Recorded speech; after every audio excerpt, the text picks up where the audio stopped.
Surprise maatii keessan surprise godhuu dandeettan firaa fi aalii keessan hundi keessanuu na bira koottaa.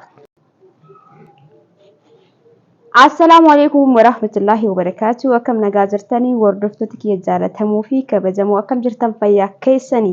Alaamanni isaa namni keessan nagaa isin jedha. Warroonni biyya alaa jirtanis warroonni biyya keessa jirtanis hundi keessanuu bakkuma jirtanitti nageenyi kee isin qaqqabu. Akkamii dalagaan afiyaa maal fakkaata na bira bareeda alhamdulillah. Egaa isinitti dukkaanaa'u mala iddoo keessa jira waan ta'eef jechuudha dhiqoo gaaddisa qaba. Egaa rakkoon qabu waa guddaan wal hubachuudha.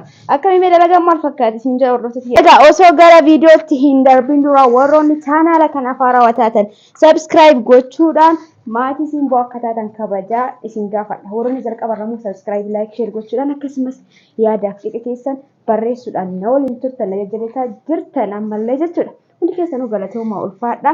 Ammallee mootu haamileen keessan akkuma itti fufetti haa ta'u isiniin jedha. Egaa itti aansuun mootu namoonni maatii keessan ijoollee keessan akkasumas firaaf aalii keessan surprise gochuu barbaadan heloo jechuudhaan kara barbaadan biyya feetan taatan surprise gochuu dandeettan. Meeshaa ta'uu mala aspeezaa mana keessaa ta'uu danda'a, uffata ta'uu danda'a, waan niyyaan keessan isin barbaade jechuudha. Heloo jettanii na dubbisuu qofa sanii booda aan bitee gara maatii keessanii isiniif geessuu danda'a jechuudha hordoftoota kee. Egaa gana isin jedheen booda maal bitteedha maal surprising keessan jechuun ni mala. Surprising kun wantoonni isitti amma argitan kun hundi isaaniitu waan maatii keenya gammachiisuu fi isaan fayyaduu fi isaanillee wanta kan sirriitti barbaadan hundaafuu haasawa isinitti dheeressu kallattiimaan gara viidiyootti deemu. Wanni guddaan isinitti himuu barbaadu viidiyoo kee namni ilaaltan laayikii godha. Anaa qofaa miti nama akka anaa dalagu keessattuu nama waa dalaguuf tattaafatu yuutuubar kanarratti jechuudha. Egaa wanti isinirraa hir'atu hin jiru. Ijoolleen Oromoo baay'eetu jira hojii garaagaraa kan hojjetan. Namni kamuu yuutuubii kanarratti kan bahee hojjetu. Namni keenya hubannoo hin qabu malee hojjedhee uf jijjiiraa kana maal laalu waan namaan laalu haasawa hin barbaadu hojjedhee uf jijjiiruudha kaayyoon kee jedhee nama hojjetu baay'eetu jira jechuudha. Anillee achi keessa jira. Kanaafuu walumaa galatti nama kamuu yoo ilaaltan wanti isinirraa hir'atu hin jiru waan ta'eef like godha. Akkasumas subscribe godha. Warra subscribe osoo hin godhin viidiyoo ilaaltan isin subscribe gootaniif isin like gootaniif wanti isinirraa hir'atu hin jiru. Nama sanii yeroo masanitti wanni inni argatu hin jiru. Tareetiin mootu hojiidha waan ta'eef hojiin nam tokko dalagu takkaanii miti jechuudha. Bakka guddaa gahamu suutaan. Kanaafuu nama saniif suutatti ni fayyada jechuu barbaadeeti. Foolaa keenyaafuu dhiifama guddaa guballeesse kallattiimaan gara viidiyootti isin dabarsaa. Turtii gaarii na waliin qabaadha. Karuma viidiyootti deemu.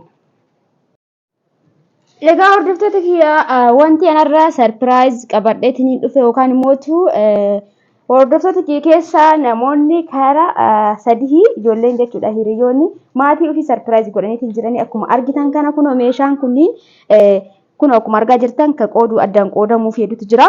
Kuwwan immoo garuma garatti wanti ana akkanatti biteef illee jechuudha gatiin isaa ni qannasa jechuudha yeroo akkanatti bakka takkatti baay'inaan bitanii diqqoo gatiin isaa akka naggaadeetirraa gadi bu'a. Kanaafuu walitti gurmooftanii haga takka kiiloo takka irratti qarshiin 10 yoo hir'ate yookaan immoo diskaawuntii qabaate qarshiin 10 kiiloo 10 irratti qarshii 100 jechuudha. Qarshiin 100 sun yoo dhiqaate hixaana maatii keessanii yookaan harmee keessanii isiniif bituu danda'a. Kanaafuu hundi keessanuu namoonni barbaadan yoo ollaa taatan fa'aa walitti gurmooftanii nama 3 nama 4 ta'uudhaan amma inshallah Ramadaan rabbi achi nu haa ga'u wantoota garaagaraa wantoota maatii keenyaaf barbaachisan akkasitti bakka tokkotti isiniif bita jechuudha. Yoo garuma garallee taatan bakka takkatti namoonni waan akkanaa barbaadan viidiyoo kana ilaaltanii achi jalatti koomentii barreessuudhaan lakkoofsi kee achirraa fudhattanii kara keessaatiin dubbistanii san booda bakka takkatti isin gurmeesseetiin bakka takkatti kunoo baay'inaan akkanatti isinii bite egas booda kiiloon addaa isinii qooda jechuudha. Kun yaada kiyya.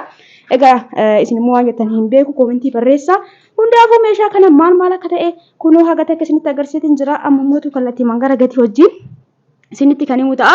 Maashaallah tabaarakallaa buna agartanii waa takka keessaa hin fuutan jechuudha. Maashaallah tabaarakallaa bunni gatiin isallee garagara qulqullinni bunallee garagara jechuudha. Ani yeroo baay'ee isinitti himaa gisee meeshaalee bituu waan badaa bituu hin fedhu. Maaliif jennaan akkuma mana kiyyaa bitutti bita jechuudha. Itti aansee teemirri kun teemira orijinaalaa fi isa bareedaa ta'e kun akkuma argaa jirtan kana hundi keessan ni beektan jedhee yaada. Teemirri kun akkanatti ishigiin gurgurama. Ishigii kana keessa firee 10tu jira. Akkasumallee immoo ishigii hin qabne akkanumatti fakkeenyaaf kaartoonii kana gizee bantan bakkuma tokkotti jira laastikiin bakkuma tokko jira jechuudha. Gariin immoo firee tokko ashagamee kiiloo tokko firee 10 of keessaa qaba jechuudha. Kun amma fakkeenyaaf kiiloogiraama 10 jedha kun akkuma argaa jirtan kana ni argitan jedheeti yaada. Hundaafuu akkanatti qarshii 2000 bitama jechuudha. Inni kun kaartooniin kun tokko jechuudha.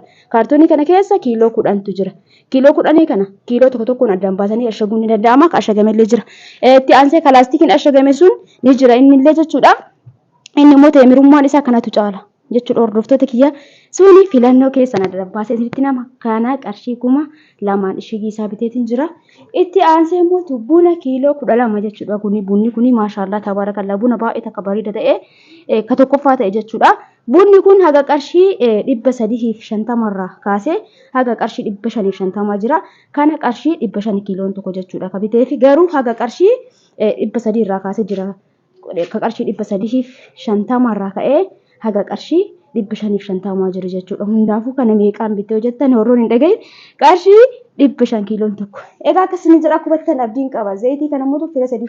Jiddumaan immoo warri meeshaa kana naayyate nama sadii. Ijoollee sadii walitti gurmaahanii bakka takkatti biteef jechuudha. Miizaan addaa qoodaaf jedhee. Maaliif ree gizee bakka baay'inaatii bittan gatiin ni qannasa. Akkan isin jedhate biruma kanarraa kaasee yoo fireen bittan amma fakkeenyaaf fireen takka qarshii 350 ishigiin keessa fireen takkittiin jechuudha. Kanaafuu hedduu takka qaaliidha yeroo fireen bitan jechuudha. Akkana bitanii addaan qooduu wayyaa sun yaada kiyya ufuma kiyya yaada kanaan biteef malee isaan akkasnaan hin jenne hundaafuu waan gaarii yaaduun ufumaaf jechuudha. Hordoftoota kiyya itti aansee zayitii kana zayitiin kun Umar ni dabala gatiin isaa qarshii 1100 kunniin immoo qarshii 950 jechuudha. Hordoftoota kiyya ka qarshii 800 illee jira. Egaa akkuma tan abdiin qaba zayitii garuma garatti bitee fi leetira 5 buna kiiloo 12 bakka 3tti qooda teemirallee akkasuma bakka 3tti qooda fireen takka ni hafti jechuudha. Egaa itti aansee immoo as biratti kuni Misiraa fi namoonni biyya keessa illee jirtan yoo jiraattan namoonni biyya keessa illee jiraattan miidiyaa kee hordoftan wanni gizee bitattan misira kanallee garuu namni keenya kana baay'inaan hin bitu malee orijinaaliin kan indiyaa isa kana kiiloo 15 kiiloo 15 wanni isaa maartiin yookaan immoo maarkiin isaa Umar jechuudha. Ruuzallee gizee bitattan Umar karee ofirraa qabu kana bitadhaa isiniin jedha. Egaa hordoftoota kee Umariin bitadhaa isiniin jedha. Ruuznillee ka Umarii baay'ee takka bareedaadha.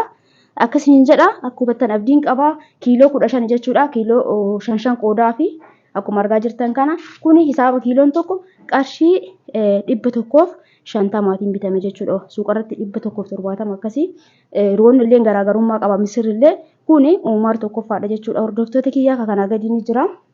Itti aansee sukkaara.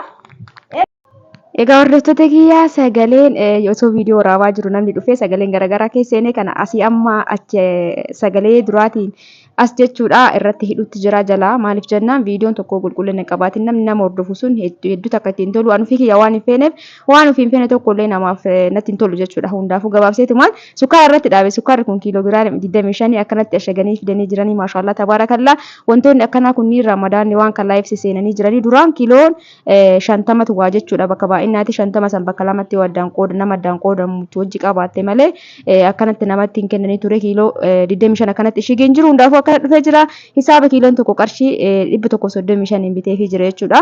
Gabaa irratti yeroo ammaa bakka bakka qaba garuu 150 145 140 jira. Hundaafuu akkasiin jedha hordoftoota kiyya viidiyoon kun akkasinitti tolumata akka shakkii hin qabu namoonni maatii keessan sarpiraayiz gochuu barbaadan lakkoofsa kiyya akka dabalataatti irra isinii bu'aa jechuudha. Duwwaa 9 duwwaa 1 21 duwwaa 6 73 heloo jettan karaa waasaapitiin argattan hordoftoota kiyya akkasinitti tolullee abdiin qaba inshallah hundi keessanuu bakkuma jirtanitti nagaan naaf tura guyyaa gaarii keessa oola laayikii gochuun mootummaa hin dagatina akkasumas subscribe itti aansa akkasumallee mooyaada muraada keessan bakka saanduqa koomentiitti barreessuu hin dagatina viidiyoo biraatiin inshallah yeroo dhiyootti walitti deebina hanga situ bakkuma jirtanitti fayyaa qabaadhaa isiniin jedha namoonni viidiyoon keessan na bira jiru inshallah itti fufiinsaan kun isinii foraaba yeroo gaarii dabarsa waan dhageeffattaniif galatoomaa isin jaaladha isin kabaja baay'ee.